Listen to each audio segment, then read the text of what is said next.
Good morning. We're deeply honored that you have joined us for our program this morning. We hope that you're having a wonderful Lord's Day and a blessed weekend. We invite you to worship with us today at the Pyburn Street Church of Christ. We will gather this morning at 9 o'clock for Bible study, followed by worship at 9:50. And this morning at Pyburn Street, we will have a guest speaker with us, Brother Ted Knight, who has been supported in his mission work by the Pyburn Street congregation for many years, will be with us for both the Bible class hour and the worship hour. And we encourage you to come and join us this morning. We know that Brother Knight will have outstanding lessons. Also, we invite you to join us tonight at 6 o'clock. This will be our monthly question and answer night. On this question and answer night, I answer questions that have been submitted by members of the congregation, and it's always a good time of study together. We also gather on Wednesday evenings at 7 for Bible study, followed by a short devotional. Please know that you are always welcome at the Pyburn Street Church of Christ. In Proverbs chapter 25 and verse 16, Solomon wrote, "Have you found any honey? Eat only what you need, that you not have it in excess and vomit it." In the Bible, honey is often used to symbolize God's great blessings for man. When God told Moses of his plan to bring the Israelites out of Egypt and to the promised land of Canaan, he emphasized the goodness of the land by describing it as a land that flows with milk and honey, Exodus 3 and verse 8. Yet, as Solomon pointed out in the verse that I just shared with you, that same blessing can be turned into something with a negative impact upon our life. Friends, it is possible to take the good things which God blesses us with and turn them into something that is bad for us. And this can be done by misuse, by abuse, or excess. And this morning I would like for us to notice a few examples of how this can be done with certain blessings. For example, consider food. Food is necessary for our survival. It is a daily need. So Jesus instructed us to pray for our daily bread, Matthew 6 and verse 11. Through God's providence, this continues to be available to us. Paul said, "He gave you rains from heaven and fruitful seasons, satisfying your hearts with food and with gladness," Acts 14 and verse 17.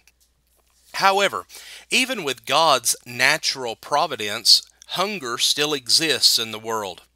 Therefore, we must always be thankful for the food that we have as a blessing from God. However, this blessing can be abused or used in excess to our detriment. We may immediately think of the sin of gluttony. Solomon warned, "Be not with heavy drinkers of wine or with gluttonous eaters of meat," Proverbs 23 and verse 20. Gluttony seems like it is not often discussed among brethren, but it is certainly something that needs to be avoided. Food can also cause trouble when we value it over our brethren. This can be done when the food causes offense and leads a brother or sister into sin. Paul warned the Romans about this. "For if because of food your brother is hurt, you are no longer walking according to love. Do not destroy with food him for whom Christ died. Therefore do not let what is for you a good thing be spoken of as evil," Romans 14 verses 15 and 16. In another letter, Paul wrote, "Therefore, if food causes my brother to stumble, I will never eat meat again, so that I will not cause my brother to stumble," 1 Corinthians 8 and verse 13. Friends, what this is telling us is that if partaking of certain foods causes a brother to get caught up in sin, which is what these passages are dealing with, then we must be willing to lay those foods aside for the sake of our brother. This can also be a problem when we value food over our spiritual condition. Jesus told a parable of a rich landowner who neglected the welfare of his soul. In Luke 12 and verse 19, it says, "And I will say to my soul, Soul, you have many goods laid up for many years to come. Take your ease, eat, drink, and be merry." Now this was not just about food, but his attitude was such that he valued the things of this life over the eternal fate of his soul. The food was still a blessing, but he used it as a distraction from what he should have been doing in faithfully serving the Lord. Now let's consider money for just a minute. Because of the prevalence of sinful attitudes about money, some believe that money must be inherently evil. However, Solomon indicated that money is the answer to everything in Ecclesiastes 10 and verse 19. In other words, it is a valuable resource that we can use to our advantage if we handle it wisely. Timothy was to remind the rich that their wealth was a blessing from God, 1 Timothy 6 and verse 17. And this was a blessing that could be used to provide for one's own, 1 Timothy 5 and verse 8, to help others, Ephesians 4 and verse 28, and to give to the church, 1 Corinthians 16 and verse 2. However, this blessing can certainly be misused and abused. Paul warned, for the love of money is the root of all sorts of evil, 1 Timothy 6 and verse 10. His point was not that having money was wrong, but desiring it. Those who want to get rich fall into temptation. By some longing for it have wandered away from the faith, 1 Timothy 6 verses 9 and 10. When we desire wealth over everything else, it becomes our God. It becomes our idol, and covetousness is idolatry, Colossians 3 and verse 5. And by this we find ourselves guilty of sin. Now friends, it is possible to value wealth over heaven and even over God himself. Jesus taught, do not store up for yourselves treasures on earth, where moth and rust destroy, and where thieves break in and steal. But store up for yourselves treasures in heaven, where neither moth nor rust destroys, and where thieves do not break in and steal. For where your treasure is, there your heart will be also, Matthew 6 verses 19 through 21. Now right after this he explained, no one can serve two masters. You cannot serve both God and wealth, Matthew 6 and verse 24. Some people will do almost anything to get money. They will lie, they'll cheat, they'll steal. And Jude warned about those who for pay have rushed headlong into error, Jude in verse 11. Sadly, many will abandon God and disobey his word when there is a large enough payoff for them to do so. But what good does that really do? Jesus asked a very pointed question. For what will it profit a man if he gains the whole world and forfeits his soul? Or what will a man give in exchange for his soul? Matthew 16 and verse 26. Yes, friends, money can be a useful tool that we receive as a blessing from God, but we must not allow it to distract us from those spiritual things that are truly important. Then let's talk about our jobs, our careers for just a moment. Typically, when one has money, it's the result of hard work. Solomon said, in all labor there is profit, but mere talk leads only to poverty, Proverbs 14 and verse 23. God expects his people to be hard-working people. This is why Solomon wrote in Ecclesiastes 9 and verse 10, whatever your hand finds to do, do it with all your might. Paul set an example for the brethren in Thessalonica through labor and hardship, working night and day, so that we would not be a burden to any of you, 2 Thessalonians 3, verses 8 and 9. We are to do our work heartily as for the Lord rather than for men, Colossians 3 and verse 23. And friends, there are many blessings that come from such work. We can avoid finding ourselves in need, 1 Thessalonians 4 and verse 12, and we can have a clear conscience, Ecclesiastes 5 and verse 12. But working also allows us to be in a position to help others, to help the needy, to help our children, even to help our grandchildren. Yet our jobs or labor can cause trouble if misused or done in excess. Parental responsibilities, for example, should not be neglected due to work. Fathers are told to bring up their children in the nurture and the admonition of the Lord, Ephesians 6 and verse 4. Mothers are to be workers at home, Titus 2 verses 4 and 5. These responsibilities must not be abandoned simply for the sake of secular employment.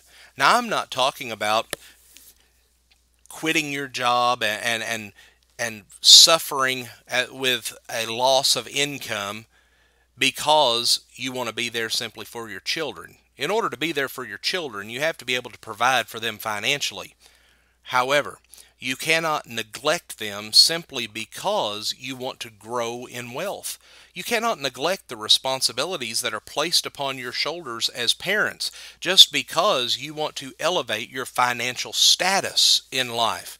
We need to learn to be satisfied with the blessings that we have received, and as long as we are able to get by and to live a comfortable life and provide for our family, and to have a little extra there to help others in their time of need and to support the work of the church, then we should be happy. We should be satisfied with the things that we have. But in the same way, spiritual responsibilities must not be forsaken because of work. The writer of Hebrews warned about not forsaking the assembling of ourselves together, as the manner of some is, Hebrews 10 and verse 25. We've already noticed the rich landowner who neglected the state of his soul for the sake of his work in Luke 12, verses 17 through 19. Yes, work must be done, but not to the neglect of our spiritual obligations. Now, with that being said, it is not wrong for a Christian to work more than 40 hours a week. Our culture has been conditioned to think of a 40-hour work week as being full-time employment, with the result that some Christians have come to believe that if anyone works more than 40 hours, then they must be worldly minded in their priorities. However, nowhere in the Bible is a number of hours stipulated as to how much a Christian can or should work. In fact, Jesus used a parable of the laborers in the vineyard to illustrate a point about the kingdom, in which he described a typical 12-hour workday in Matthew 20, in verses 1 through 8. Since the Jews rested on the Sabbath day, that would mean their typical work week would have been over 70 hours. But friends, it's not the number of hours that you work. It's whether or not you are hardworking, meeting your obligations, and not neglecting your other responsibilities. Then let's think about family for just a moment. Just as marriage is a blessing, just as work is a blessing, the family that comes from marriage is a blessing. Behold, children are a gift of the Lord. The fruit of the womb is a reward, Psalm 127 and verse 3. But it is possible for family to become a source of trouble and conflict. When there's hatred in the home, it causes trouble for everyone. This is why Solomon wrote, "Better is a dish of vegetables where love is than a fattened ox served with hatred," Proverbs 15 and verse 17. He also said, "A foolish son is a grief to his father, and bitterness to her who bore him," Proverbs 17 and verse 25. When family influences us to sin, then that relationship must change. As we've noted before, Paul tells us not to be bound together with unbelievers, and we must positively influence them, not to allow them to negatively influence us. Of course, in the case of marriage, this does not justify divorce or desertion. However, in the case of other family relationships, we may need to remove ourselves from them or limit our interactions with them, at least until their attitudes change. And then lastly, let's consider the church. Now, friends, in the world around us today, there are many different kinds of churches. For our purposes today, though, we are discussing those who make up the Lord's church, in particular local churches like those with whom the Apostle Paul was associated in Romans 16 and verse 16. In the local church, we are a part of a group of Christians who are to encourage one another, to stimulate one another to love and to good works. We're part of a body through which we can work together in the Lord's work, Ephesians 4 and verse 16. We also have others who can help keep us accountable as we judge those who are within the church, 1 Corinthians 5 and verse 12, to help keep sin from getting a foothold in a congregation. And this can help us to keep sin out of our life. It can also help to show us when we need to repent. for the things that we have done wrong. However, when the local church is not what the Lord wants it to be, it can have a negative impact upon us. It can lead us to sin. It can lead us to believing and even teaching false doctrine and leading other people astray. Our commitment must be to the church that Jesus came to establish, the one that He gave His life for. The Lord wants His church to be at peace. The Lord wants His church to be right doctrinally.